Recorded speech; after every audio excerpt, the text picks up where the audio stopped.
რომელ პასკებთან ვიმეგობრებდი. ეს პასკები არიან ძალიან მხიარული, ბავშვური, ფერადი. მე ეგ ძალიან მომწონს, ამიტომ ვიმეგობრებდი. ძალიან მგრძნობიარე ნატური. საინტერესო.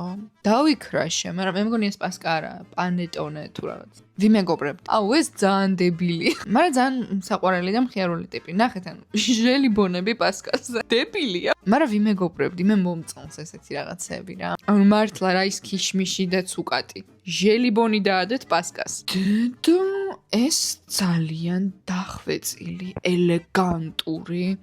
ფემინური. მაგრამ ეს ნამდვილი გვირილებია და მე ეჭვება გვირილების ჭამა შეიძლებაოდეს. აი მარტო გარეგნობაზე ზრუნაო. შენ შინაგანზეც იზრუნე. აი კიდე ფანდებილები. ჩემი საყვარელი ტიპაჟი პასკების და არა მხოლოდ პასკების ფანდებილი.